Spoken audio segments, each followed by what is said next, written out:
أعوذ بالله من الشيطان الرجيم. بسم الله الرحمن الرحيم. قل من يرزقكم من السماوات والأرض قل الله وإنا أو إياكم لعلى هدى أو في ضلال مبين. قل لا تسألون عما أجرمنا ولا نسأل عما تعملون. قل يجمع بيننا ربنا ثم يفتح بيننا بالحق وهو الفتاح العليم. قل أروني الذين ألحقتم به شركاء كلا بل هو الله العزيز الحكيم. اے پیغمبر صلی اللہ علیہ وسلم، آپ کہہ دیجئے کہ آسمانوں اور زمین سے تم کو رزق کون دیتا ہے؟ اور پھر جواب میں کہہ دو کہ اللہ دیتا ہے، اور یقیناً ہم اور یا تم یا تو ہدایت پر ہیں یا کھلی ہوئی گمراہی میں ہیں۔ اور آپ ان سے یہ بھی سوال کرو، ان سے یہ کہہ دو کہ جو ہم نے جرم کیا ہے اس کے بارے میں تم سے سوال نہیں کیا جائے گا، اور تم جو کچھ کر رہے ہو اس کے بارے میں ہم سے سوال نہیں کیا جائے گا۔ اور آپ ان سے یہ فرما دیجئے کہ ہمارا پروردگار ہم سب کو جمع کرے گا اور پھر ہمارے درمیان برحق فیصلہ فرمائے گا، اور وہ بہت اچھا فیصلہ کرنے والا ہے، خوب جاننے والا ہے۔ اور اے پیغمبر، آپ کہہ دیجئے کہ مجھے دکھلا دو وہ خدا جن کو تم نے اللہ کے ساتھ لاحق کر دیا ہے شریک بنا کر، حالانکہ اللہ کا کوئی شریک ہرگز نہیں ہے، بلکہ وہ تو اللہ ہے جو عزت والا ہے اور حکمت والا ہے۔ آیت شریفہ میں جن کی تلاوت کی گئی ہے، اللہ تعالیٰ نے توحید کو بیان فرمایا ہے اور مختلف انداز سے توحید کو ثابت فرمایا ہے۔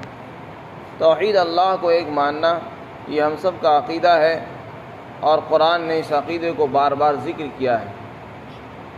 جو لوگ توحید کے منکر ہیں، یعنی انکار کرتے ہیں اور توحید کو نہیں مانتے، بلکہ یہ کہتے ہیں کہ اللہ کے ساتھ مخلوق بھی خدائی میں شریک ہے، جو اللہ کو طاقت حاصل ہے، نعوذ باللہ اس طاقت میں اللہ کی مخلوق کو بھی شرکت حاصل ہے، تو یہ شرک بڑا گناہ ہے۔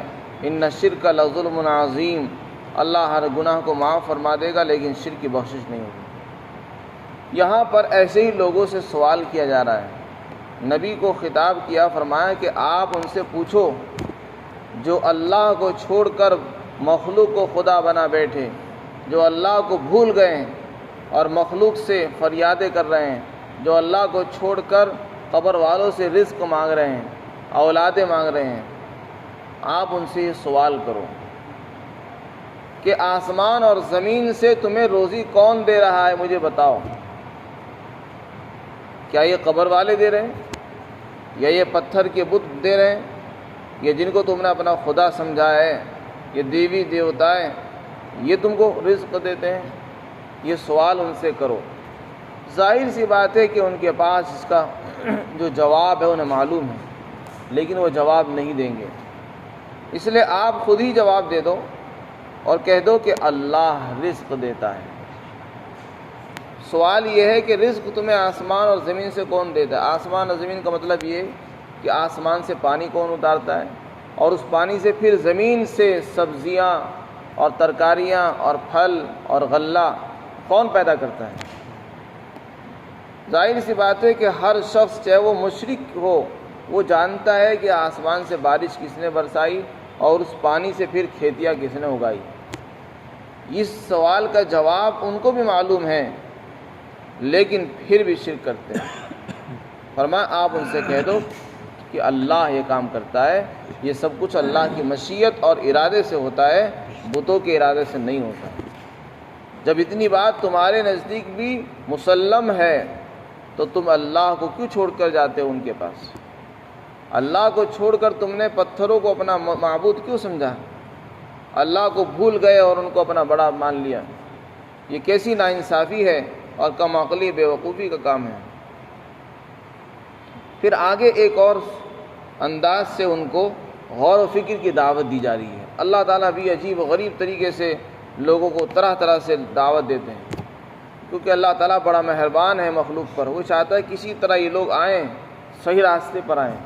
تو اس لیے فرمایا جا رہا ہے کہ آپ ان سے یہ کہو کہ جب بات یہ ہے کہ روزی دینے والا اللہ ہے، آسمان سے پانی اس نے اتارا، زمین سے اسی نے غلے اگائے، اور یہ سب کچھ اللہ کرتا ہے، روزی وہی دیتا، تو وہ معبود بھی وہی ہے، لیکن اس سب کے باوجود تم پھر بھی شرک پر پڑے ہوئے ہو، شرک میں لگے ہوئے ہو، تو پھر اس کا مطلب تو یہ ہے صاف کہ یا تو ہم گمراہ ہیں یا تم گمراہ ہو، یا ہم صحیح راستے پر ہیں یا تم سیدھے راستے پر ہو، کیونکہ ایسا تو ہو نہیں سکتا کہ ہم دونوں صحیح راستے پر ہوں، کوئی ایک تو غلط ہے، کوئی ایک صحیح ہے۔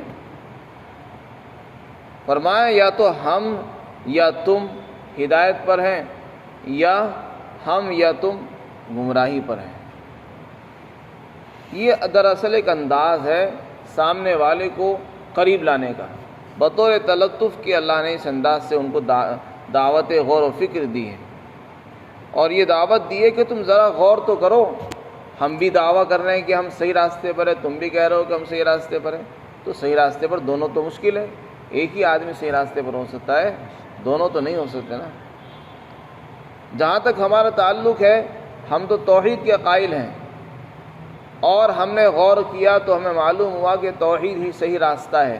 جو توحید کو مانتے ہیں ان کے لیے جنت ہے، ان کے لیے آخرت میں خیر ہی خیر ہوگی، اور جو شرک کرتے ہیں ان کے لیے آخرت میں عذاب ہے، مصیبتیں ہیں، بلائیں ہیں وغیرہ۔ پھر جب یہ بات ہے کہ ہم اپنے آپ کو توحید پر مانتے ہیں اور توحید والے ہی حق پر ہیں، توحید والوں کے لیے انعامات ہیں، اور ہم تم کو بھی توحید کی دعوت دے رہے ہیں، اب تم یہ کہتے ہو کہ نہیں ہم صحیح راستے پر ہیں، تو اس کا علم تو اللہ کو ہوگا، اور مرنے کے بعد پتہ چلے گا کہ کون صحیح راستے پر ہے۔ اب ان کو دعوت دی جا رہی ہے کہ کہیں ایسا نہ ہو کہ تمہارا اسی حال میں انتقال ہو جائے، اور پھر مرنے کے بعد تم کو پتہ چلے کہ نہیں ہم غلطی پر تھے، پھر اس وقت تم کہو گے کہ نہیں تم مسلمان صحیح تھے اور مشرک ہم غلطی پر تھے، اس وقت کے افسوس سے کچھ نہیں ہونے والا۔ لہذا آج موقع ہے سوچنے کا، سمجھنے کا۔ جس دن آنکھ بند ہو جائے گی پھر تو سب کچھ نظر آ ہی جائے گا کہ ہم سیدھے راستے پر تھے یا گمراہی کے راستے پر تھے، لیکن اس دن کے افسوس سے کچھ فائدہ نہیں ہوگا۔ اس لیے ان کو دعوت دی جا رہی ہے کہ آج ہی فیصلہ کرو، توحید کو اپناؤ، جہنم کے راستے سے اپنے آپ کو بچا لو اور اپنے آپ کو صحیح رخ پر ڈالو۔ پھر آگے اللہ تعالیٰ نے فرمایا کہ دیکھو آپ ان سے یہ بھی فرما دو، ہم نے جو جرم کیا ہے تم سے اس کے بارے میں پوچھ گچھ نہیں ہوگی، اور تم نے جو جرم کیا ہے ہم سے اس کے بارے میں سوال نہیں ہوگا۔ یعنی تم اس چکر میں کیوں پڑے ہوئے ہو کہ ہم غلطی کر رہے ہیں، ہم غلط کام کر رہے ہیں یا ہم گمراہ ہیں؟ اگر تمہارے خیال کے مطابق اگر ہم گمراہ ہوئے بھی یا ہم نے جرم کیے ہوں گے تو اس کی سزا ہم کو ملے گی، نہ کہ تم کو ملے گی۔ اس سزا، اس جرم کے بارے میں ہمارے سے تو سوال ہوگا، تمہارے سے سوال نہیں ہوگا۔ پھر تم ہمارے اس جرم کی وجہ سے کیوں گمراہی اختیار کرتے ہو؟ تم تو اپنے لیے صحیح فیصلہ کرو، ہمارے جرم کی وجہ سے تم غلط راستے پر نہ چلو، اور تم جو اعمال کر رہے ہو ہم سے اس کے بارے میں سوال نہیں کیا جائے گا، بلکہ ہمارے سے تو ہمارے اعمال کے بارے میں سوال ہوگا۔ لہذا کسی کے عمل کو دیکھ کر سیدھے راستے سے نہیں رکنا چاہیے، ہمیں تو اپنے بارے میں صحیح فیصلہ کرنا ہے۔ پھر آگے فرمایا کہ دیکھو تم یہ سمجھ رہے ہو کہ ہم غلطی پر ہیں، تم صحیح راستے پر ہو، ایک دن آئے گا اللہ ہم سب کو جمع فرمائے گا، مرنے کے بعد ہم سب کا فیصلہ ہوگا، اللہ فیصلہ فرما دے گا ہمارے درمیان، صحیح حق، ہمارے میں سے کون سچا ہے کون جھوٹا ہے، صحیح راستے پر کون ہے غلطی پر کون ہے، وہ بڑا فیصلہ کرنے والا ہے اور خوب جاننے والا ہے۔ لیکن اس دن کے فیصلے سے فائدہ کچھ نہیں ہوگا۔ فیصلہ آج کرنا ہے ہم کو کہ ہمیں کرنا کیا ہے، توحید کو اپنانا ہے، اسلام کو اپنانا ہے، یا شرک اور کفر کا مذہب اپنانا ہے، یہ آج فیصلہ کرنا ہوگا۔ اگر آج ہم نے فیصلہ نہیں کیا صحیح فیصلہ تو کل کو اللہ کرے گا، لیکن اس وقت کے فیصلے سے ہمارا کوئی نفع نہیں ہوگا۔ پھر آگے ارشاد فرمایا کہ تم جو خدا کے شریک مانتے ہو کہ یہ دیوی دیوتائیں، یہ پتھر اور یہ معبود، یہ خدا کے معبود ہیں، نعوذ باللہ من ذالک۔ فرمایا تم مجھے دکھلاؤ تو صحیح، کہاں ہے وہ تمہارے خدا؟ یہاں دکھلانے کا مطلب یہ ہے کہ تم ان کے اوپر کوئی ثبوت پیش کرو، دلیل تو لے کر آؤ۔ خام خواہ زبان سے بس کہہ دینا کہ یہ ہمارا معبود ہے، جس کو بھی دیکھا اس کو خدا مان لیا، پتھر کو دیکھا پتھر کو خدا مان لیا، گوبر کو دیکھا گوبر کی پوجا کرنی شروع کر دی، درخت کو دیکھا اسی کی پوجا شروع کر دی۔ فرمایا اس طرح دیکھنے سے معبود نہیں بنا کرتا، ہر چیز کی ایک دلیل ہوتی ہے، ثبوت ہوتا ہے۔ اس کو تم نے خدا بنایا، کس بنیاد پر بنایا؟ کیا اس میں صفات تھی؟ کیا کمالات تھے؟ کیا مہارتیں تم کو نظر آئی جو خدا کے اندر ہوتی ہیں؟ وہ مجھے دکھلاؤ۔ تو نبی کے ذریعے سوال کرایا جا رہا، فرمایا آپ ان سے کہو کہ مجھے دکھلا دو وہ معبود جن کو تم نے اللہ کے ساتھ شامل کیا ہے، ملا دیا ہے شریک بنا کر۔ دکھلانے کا مطلب تو یہ ہے، اللہ کے رسول کو تو دکھ ہی رہے تھے، دکھلانے کا مطلب ہے کہ دلیل لے کر آؤ، حجت پیش کرو، ان کے خدا ہونے پر دلیل پیش کرو۔ ظاہر سی بات ہے اللہ کا کوئی شریک نہیں ہے تو تمہارے پاس دلیل بھی نہیں ہوگی، اور اللہ نے شرک پر کوئی دلیل نہیں اتاری آسمان سے۔ اس لیے فرمایا کلا، ہرگز ایسا نہیں ہے، ایسی بات نہیں کہ اللہ کا کوئی شریک ہے۔ قرآن میں اس سے پہلے آ چکا ہے کہ جس وقت زمین آسمان بنائے جا رہے تھے اس وقت ان بتوں کی کوئی شرکت نہیں تھی، نہ انہوں نے خدا کی مدد کی ہے، اس لیے تمہارا کوئی اللہ کا کوئی شریک نہیں ہے، بلکہ اللہ تنہا ہے، اکیلا ہے، بے نیاز ہے اور زبردست حکمت کا مالک ہے۔ اس لیے یہ عقیدہ اپنانا یہ بہت بڑا جرم ہے، اس سے باز آ جاؤ اور توحید کے راستے پر چلو، وہی نجات کا راستہ ہے۔